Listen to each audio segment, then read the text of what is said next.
Are you bilingual or cross-cultural professional dreaming of an international career, but the visas, relocation costs, and family realities make it seem out of reach? What if the answer isn't about moving abroad, but about working globally, right where you are? That's what we can that's what we can call being glocal, rooted locally, but thriving on a global scale. Hi, everybody. I'm Tanja, and welcome to TP Talks Working Global. Today, I'm thrilled to speak with someone who truly embodies this mindset, Fatima Zahrae, a human resource leader proudly based in Morocco, steering global human resource strategies in 3 languages across the IT sector. She really has built a remarkable international career without ever needing to leave home. Can you imagine that? So, welcome, Fatima. I'm so happy to have you here today. Oh, thank you very much, Tanya, for the invitation and for this wonderful introduction. So, let's dive in. What first made you want to work globally and stay home? Wow, this is an emotional question, but what drove me to this is my passion about traveling and discovering new countries. And on another hand, I love Morocco. I didn't want to. I had no reason. I mean, to leave Morocco. I'm fine. I have my things here, so I didn't feel the need to leave. It doesn't mean that I'm not open to do that, but it means that now it's fine. As long as I am having the opportunities coming to me, I'm okay. I would love to stay home. So that's it. All right. And how did you start connecting with global opportunities from home? What were like the first building blocks? What did you do to start in that journey? Well, to be very honest with you, no preparation. It came, I mean, naturally, automatically throughout my journey. But let me just bring you a little back to history and my background. Let's say I have nothing to do with what I'm doing now. When I had to decide what am I going to do with my studies, I mean, university, etc., I've always been fascinated by accounting, by finance, by numbers. So I've followed the process to become a financial an auditor Mhm. in a corporate auditor. I did all of this. I got my master's degree. I jumped to the job market and I didn't find a job.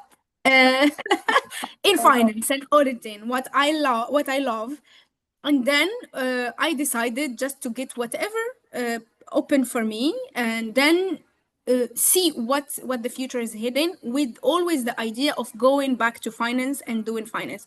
And a nice HR opportunity opened up to me in local HR opportunity, but in a multinational company, okay. a telco company, which was very good. I joined this. It was a contract, an intern contract for 2 years, which was for someone who has a very fancy, let's say, master's degree from a very good French school. I discussed with my father, and he said, "Look, let's take it as an experience or as a continuity of your studies. Don't really focus on the format of the contract. Go. The salary as well was not something interesting because I worked with my bachelor's, not master's. So for 2 years, I put my master's degree behind and I just worked with my bachelor's degree. Very, very minimum salary, but I was looking for experience. I started always having in mind finance, finance, finance. I was looking for jobs. After 1 year, I said, no more finance. I think that this opportunity was not really coming to me to uh, put me away from finance, but to reconnect me with my true passion, which is people. Okay. Yeah, so when I did this, I mean, revelation, I said I am no more going to finance. I will focus on HR, and then I did a certification in HR to understand a little bit more. And yeah, so it started from there. I worked in an international company, but on a local position, Morocco. And then I joined another local company and another international company. And in this third international company, I was locally for 1 year and a half, and I got promoted to a let's say a, a country level position, but with an international management. My direct manager was Irish, based in Barcelona. Oh, So wow. and he was raised in South Africa. My goodness, I was like, okay, let me see what this experience is going to bring me. And it was really the beginning of something just amazing. Yeah, that's it. That is how Wow. it all started. So from the sounds of it, it seems like your father was a big supporter and cheerleader for you that kind of pushed you and you took that and you were very focused too. And you tried in finding something in the financial sector. You didn't, and then the revelation was HR. Indeed. Having said that, how did you know that that was that people that was it for you? What was the sign? I tell you, it's an easy connection for me because I do volunteering work since the age of 13, 1 3. Okay. So when I was very young, I was very involved in the community and against the let's say the willings of my father. He was always against that because of many reasons. But I was always going. My Sundays were for community. I learned a lot, and I was a lot in contact. I was a social. I am still a sociable person, uh, but from this age, I developed this connection with people and uh, helping people grow, helping people solve their problems, and just sometimes listening to people and just serving positively and creating positive impact. So when I was embarked, because HR, I've studied HR. I mean, general course in my bachelor's was the like 10 hours, very, very, very, very basic.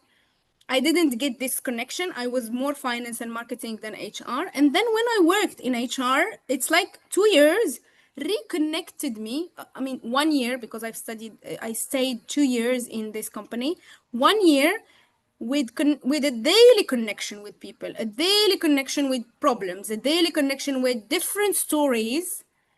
It was heavy sometimes, to be very honest with you, for someone who is not an HR person. So I had to study a lot, and I had to learn by doing, or learning by doing. So at this certain point of time, but I had the feeling, I had a good feeling at the end of the day, and I have decided to just follow this feeling. And I today more than ever very grateful for this shift. Okay. Yeah. Wow.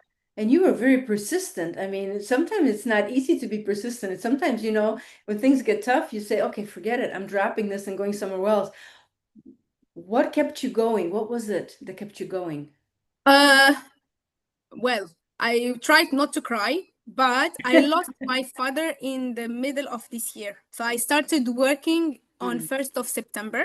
He died 5th of October. We had plans. I'm so He sorry. It's okay now, yeah, 11 years ago. Uh, so we had plans. He was my backbone, my support system, my financial everything. Hmm. And then I found myself in front of myself. So I said, it's, I will continue the journey to alone, yeah, on earth alone, but he is somewhere.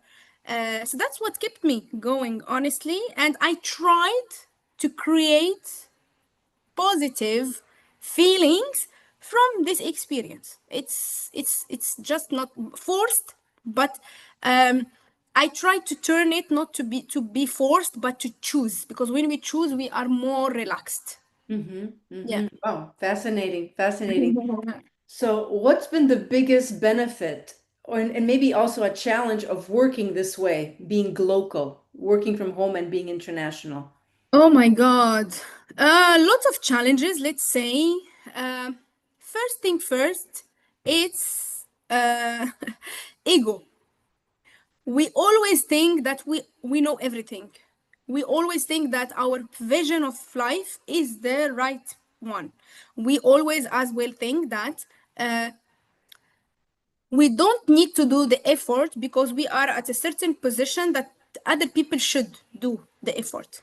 But Mhm. And just to tell you again, some operational challenges is that as I was working on various regions and time zones, sometimes my days started 5 a.m. Moroccan time because I Oh, wow. have a meeting in APAC, Asia Pacific, because it was their midday, and sometimes I have to stay late 8 p.m. because it was the afternoon of Latin America or North America.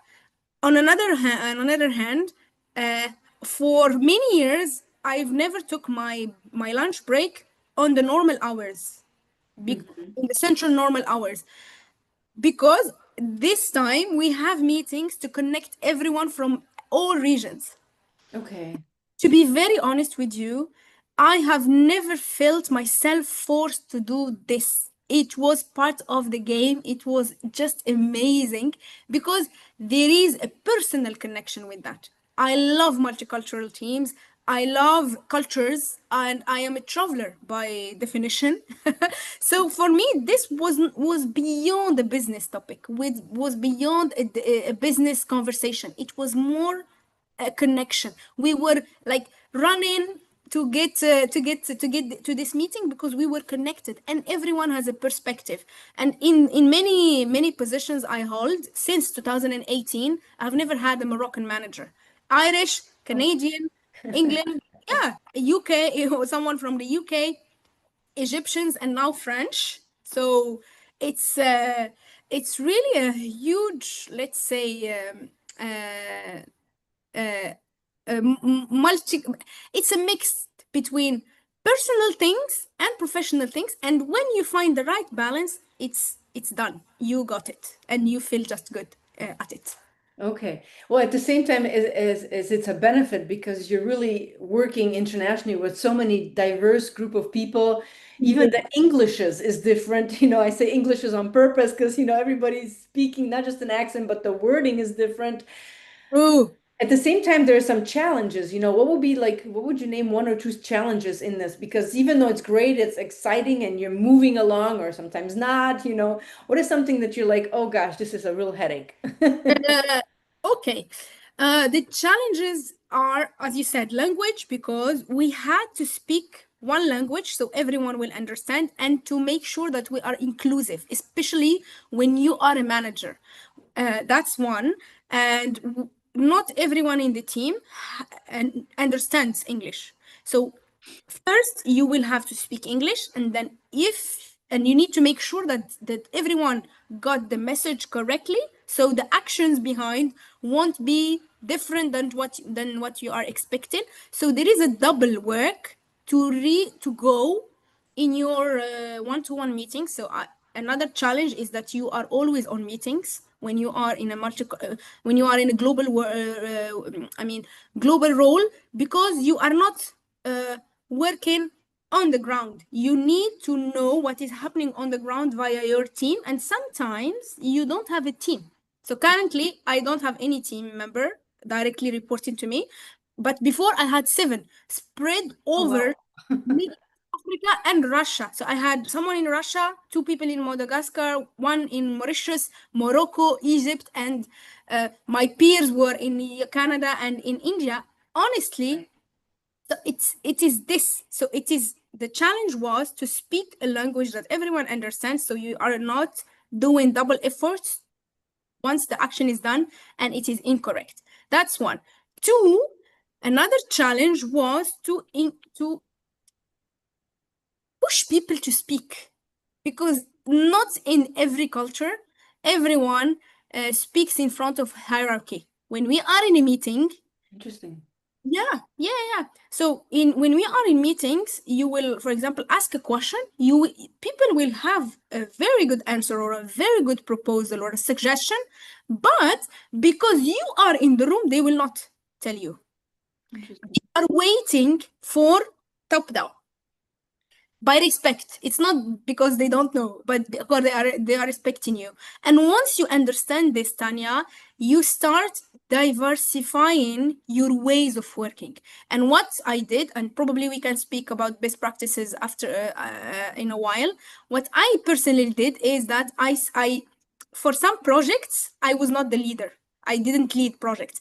I gave them to people, to the team, my team members, to manage projects because the team will find themselves between themselves, and they will be open. They will speak up. And once the topic is worked on, it will come to me as a project team, not as an individual. Mm-hmm. Said it is very important to encourage people in your one-to-one to speak up, because diversity and inclusion is the first driver of innovation and creativity. It's really it's a very simple and simple equation. But how do you encourage someone? Because I mean, you mentioned two things that are important. So first of all, the language, to really understand. In my line of work, often it's 80% trying to understand each other, and the 20% is actually getting the work done. My question to you is it in fact actually the language and understanding and speaking, the reformulation, the understanding a big part? And secondly is how do you motivate those that are not just timid, but they're waiting for that top down, okay, how do they accept the fact that you're telling them, here's the project, you go with it? How does I this? I'll tell you. I'll tell you. Uh, to answer the first part of the question is, first, be vulnerable, which means, guys, I just this happens to me a lot in the beginning with some accents, like in Asia Pacific. The English was super fast, and I couldn't. And as well with the British accent. Oh my God! Oh my God! I studied English in an American language center, so my background is American, and I was the HR manager of the British Embassy in Morocco. Honestly, I was like, guys, what are you talking about? Okay, wait. So we try, you have to be vulnerable. You have to say, I didn't get it. I don't understand what you say. Or, guys, let's find a way to make sure that we are aligned. So, what I did with the British and Indians, for Indians, I told them, can we speak slowly? Can I reformulate and make sure that we are understanding each other? And we usually don't go by emails in the beginning. We need to speak to align and then go to the emails with Okay. our, yeah, because the email will make sure that the action is understood and we are all aligned. But to do that, you have to speak to the person so they get you, they get what you have in mind. With my UK amazing former colleagues, what we did is that we talk, Mhm. and then I always ask them to write me their need, because it was for me in the beginning very impossible to understand clearly what is their need, and it was a very good learning for me. And to answer your second question, uh, honestly, what motivates people is honesty and trust. Mhm. Trust, trust, and trust. Nothing more. You just tell people that I am here to, and we are here for the same reason. We are here to obtain the same results and a good result. To get there, we need to collaborate. And I trust you. And you need to put them in a very positive feeling. Mhm. They can trust you. And it's not just by words, it's actions. And very important thing, always for managers who are managing teams in global teams or working in global teams, always have the back of your team. Always, even if they are wrong, you should have their back, because they are doing an effort Right. That's to beautiful show what up. you just said. That's Yeah, beautiful because a lot of times that's really absent. And when it's absent, it's destabilizing. And then you don't know whether you're doing right or wrong. And that can be really tricky. absolutely. That's something I didn't read and didn't study in the university or in my certifications, but that's experience for for managers. I had to the two. I had wonderful managers who were here for me, backing me, everything, and I had another story. So I had everything. So I choose to whom I wanna copy or whom I wanna copy. And I like to copy the right example for me. Sure. And copying is another way to compliment the person that they're involved. Definitely. Uh-huh. That's well said. So like you we're going into kind of now the best practices, the skills and habits that helped you be successful or your team's being successful. Could you talk a little bit about that? Yes, I can. Uh, well, I just would love to say something Sure. about the challenges before moving to the best practices. Mm-hmm. It can be an answer to to the two questions, but it's a very important point. Sometimes when you work in this setup, you are kind of the connection between the headquarters Mm-hmm. and the locations. Like, for example, I am based in Morocco. I am the connection between the headquarters, which is in France, for example, and the locations I manage, which are spread over a region of 7,000 employees. Wow. Very, very, very big region. So, in this, I receive I receive or let not it's not orders. I receive business needs from the headquarters. Mm-hmm. I am in the middle, and everyone should do. The thing is, and a key point is that you never take what comes from the headquarters and copy it to every location. Ah, It will not work. Why? Because if when we take it here, you should understand it and customize it. It's a key word in this setup. I cannot take for example, let's say we wanna put a new learning policy. A new learning policy can be different from Morocco. Basics, yes. Basics because we are following the group guidelines, that's fine. But there is law, right. labor law, and labor law comes before everything. And if you don't customize your policies with law, you will be out of law and you will have problems. So our role is to avoid all of this and to customize the policies. Mm-hmm. That's very important. To come to the best practices, other than customization and collaboration with local teams, is personally, I have always signed my contracts with local companies. I mean, with the local entity of the global entity. It's important for some legal reasons. So first, best practice is have your presence locally. It is not because you are working globally or regionally that you are not connected to your local entity. Absolutely not. You have to support this entity. You have to be connected, not necessarily by your work or job, but by your activities. You have to be part of this chain.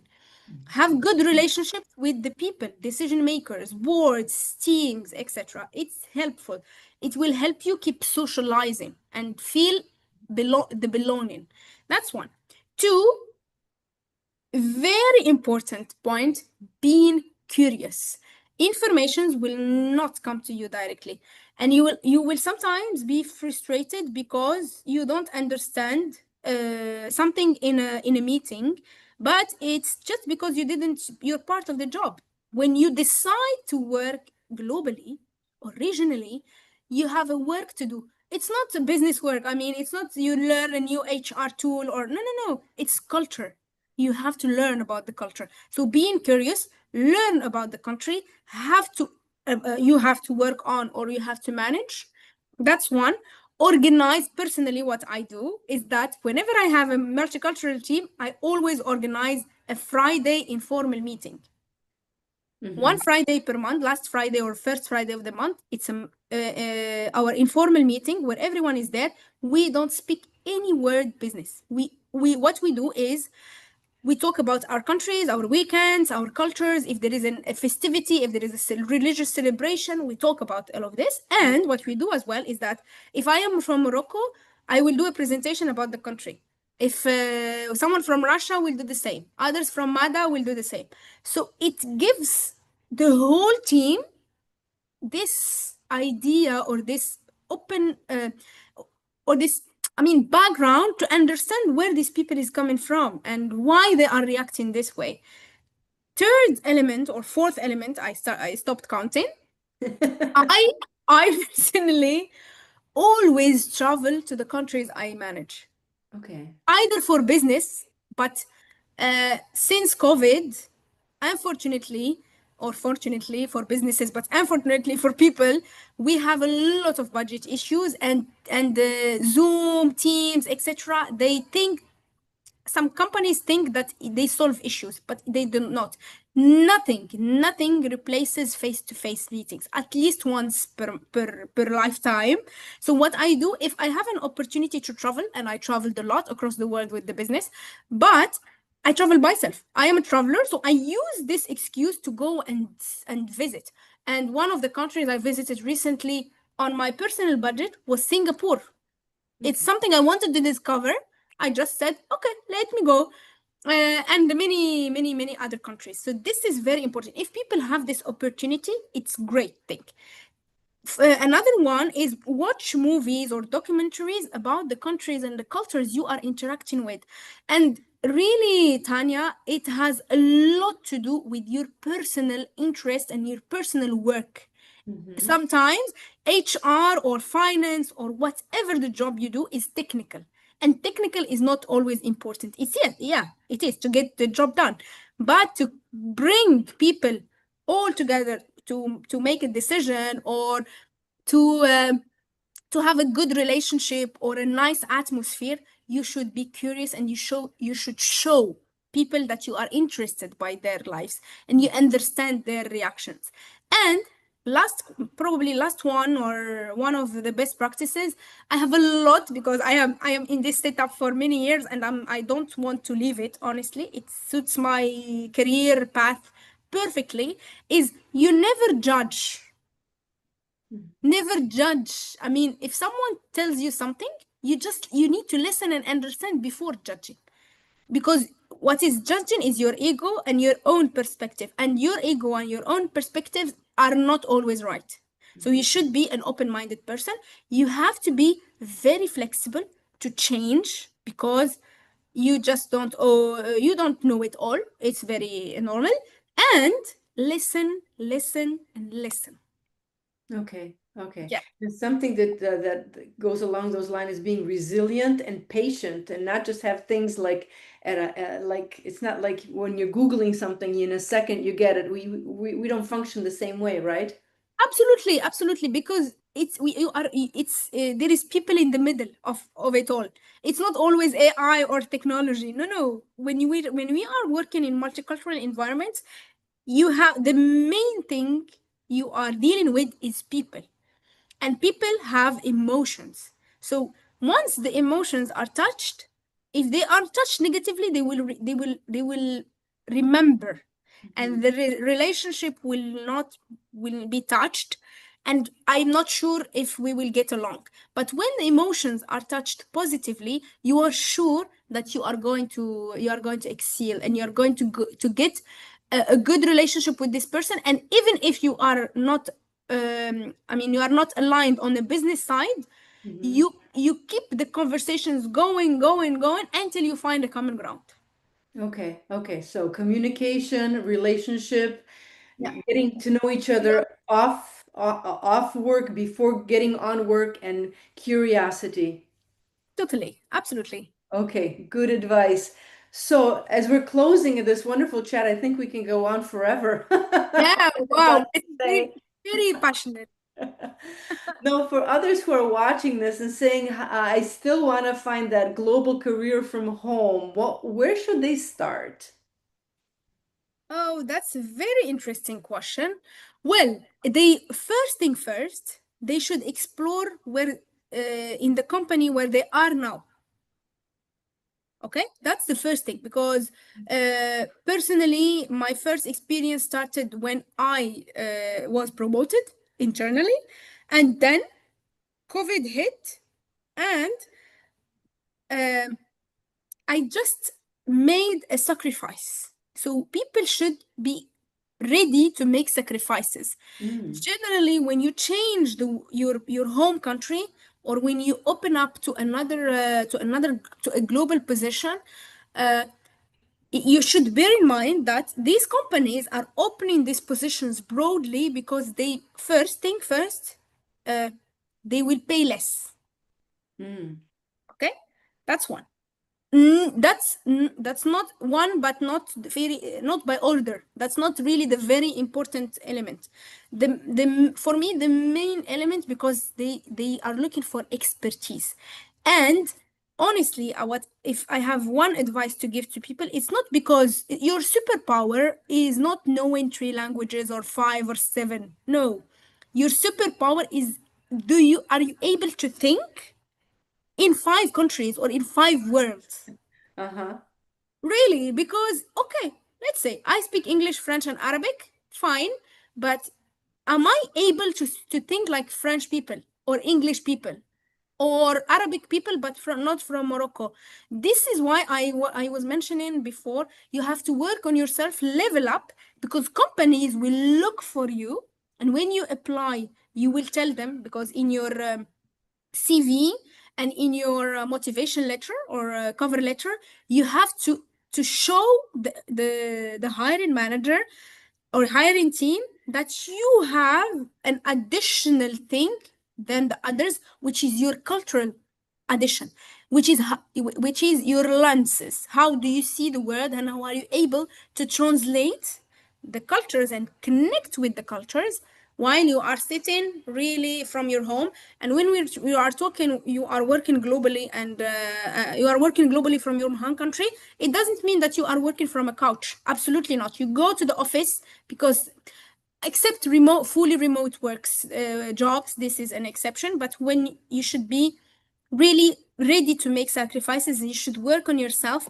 And if I can tell everyone who would like to go into this direction, please be consistent with yourself. If you never had this opportunity, because it's like you're getting a new master's degree without experience. It's the same thing. Mm-hmm. It's first thing, if you can spend at least 15 minutes per day chatting with ChatGPT or with Queen or whatever generative AI tool, ask them questions. Put yourself in the position. You tell them, I am a HR professional working on this country, this country, this country.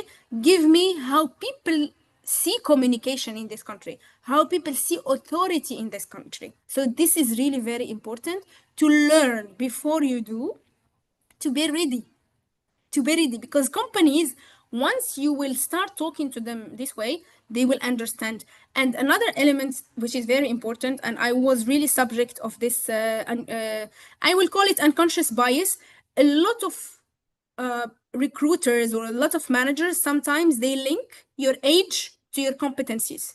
And Mm. I was subject of this bias, because I was in all the multicultural teams. I've always been the man. I was When I was manager, I have always been the junior. Let's say not the junior in experience necessarily, but uh, the youngest one. Mm-hmm. And it was a challenge for recruiters, but always worked well. Okay. Because it is who you are at the end of the day. It's not what it's not the technicality. Yes, technically you should be okay, good, but it's who you are. How do you present things? How do you see things? And trust me, businesses and companies, they look for open-minded people.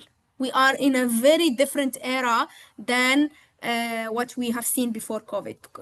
After and before COVID is a completely different story. Yeah. So be consistent. That's it.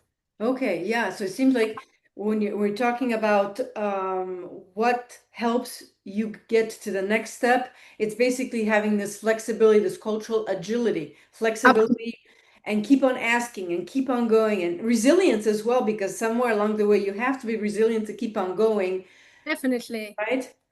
You are right. You are perfectly right. And as I told you in the beginning, it's your personality. When you are developing your technical capacities, work on your personality, because it's what will make the whole difference in any career step. And own your career. And I Mhm. have a tip, if I may share it. Yes. If you don't find an experience, start by volunteering broadly. Hmm. And for me, mentoring others was the thing, the change in game or the game changer. I mentored people from Middle East, Africa. I mentored people from France. I mentored people from America. Every opportunity I jump on it. It's my way to give back, to continue giving back with my busy agenda, but I am committed to something because there is a win-win in the Hmm. story. And you can leverage on it to motivate the hiring manager to hire you. Okay. Wow. Some great tips and tricks for all of those listening out there to want to get that local Yeah, job. yeah, I hope it's helpful. I hope it's helpful. Absolutely. So as we're concluding slowly but surely, what's next for you? What are some new projects and where can we find you? Well, next projects, honestly, for now, professionally, I moved to another global role Okay. recently. So my first objective is to focus on this. I'm really 100% on this position. I love what I do, and it is reconnecting me a little bit with finance, with my Ah, first story. Yeah. first love.